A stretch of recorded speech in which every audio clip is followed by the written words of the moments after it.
Have you ever wondered what the ancient Greeks thought of the Egyptian pyramids?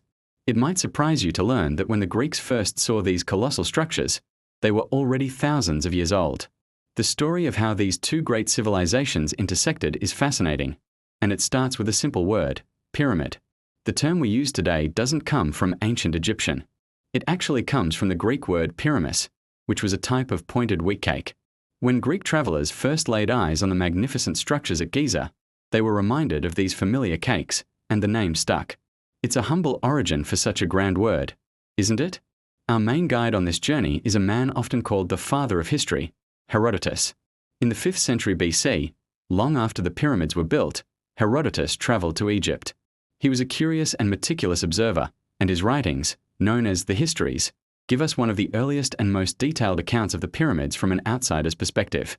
Imagine him standing at the foot of the Great Pyramid of Giza, a structure that was already ancient in his time. He was completely awestruck. He meticulously documented what he saw and heard from the local priests and guides. Herodotus described the incredible effort it took to build them. He wrote about the massive stone blocks, the ramps used to haul them, and the sheer number of workers involved.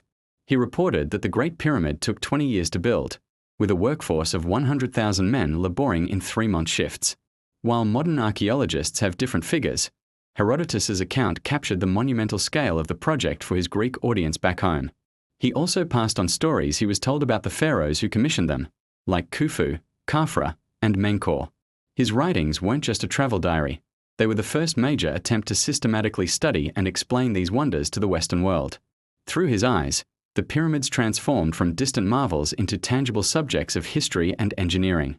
But the connection doesn't end with a Greek historian visiting Egypt. What if I told you that Greece has its own pyramids?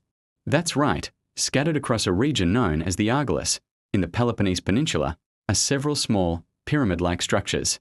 The most famous of these is the Pyramid of Hellinikon. It's nowhere near the size of the Giza pyramids, standing only a few meters tall, but its shape is unmistakably pyramidal.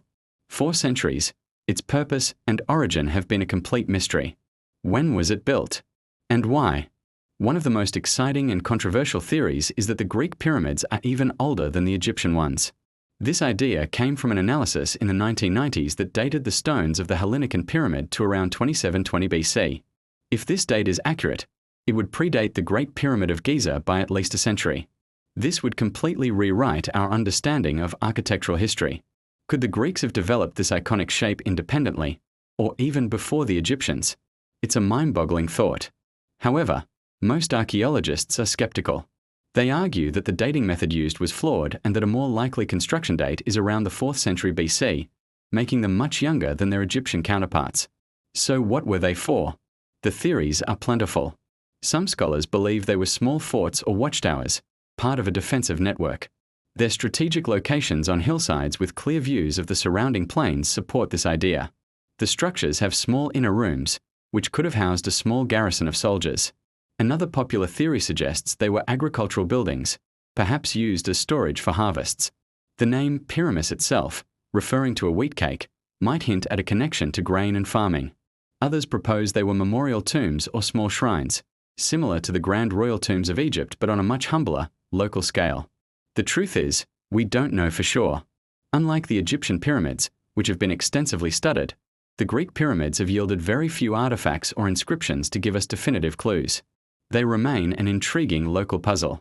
Whether they were inspired by Egypt or a completely independent invention, the existence of these Greek pyramids shows a shared fascination with this geometric form across the ancient world. The dialogue between Greece and Egypt was a powerful force in antiquity. Following the conquests of Alexander the Great, Greek influence flooded into Egypt, creating a vibrant Hellenistic culture. The city of Alexandria, with its legendary library, became the intellectual capital of the world. Greek scholars living in Egypt, like Eratosthenes, who calculated the circumference of the earth, studied the ancient Egyptian monuments with renewed scientific rigor. It was during this Hellenistic period that the definitive list of the 7 wonders of the ancient world was compiled. And sitting right at the top of that list, as the oldest and most enduring wonder, was the Great Pyramid of Giza.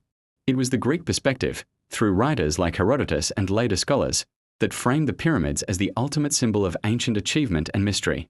They cemented the pyramid status in the collective consciousness of Western civilization. So, The next time you see a picture of the pyramids, remember the Greeks. Remember the humble wheat cake that gave them their name. Remember the awestruck historian Herodotus, scribbling down his notes in the desert sun.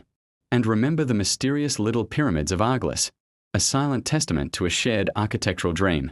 The story of the pyramids isn't just an Egyptian story, it's a human story, shaped and passed down through the ages by different cultures who looked upon these structures and saw a reflection of their own quest for permanence and meaning. The Greeks didn't build the Great Pyramids, but they gave us the language and the historical framework to understand their eternal wonder. Thank you so much for watching. If you enjoyed this journey into ancient history, please hit that like button and subscribe for more explorations into the fascinating connections that shaped our world. See you next time.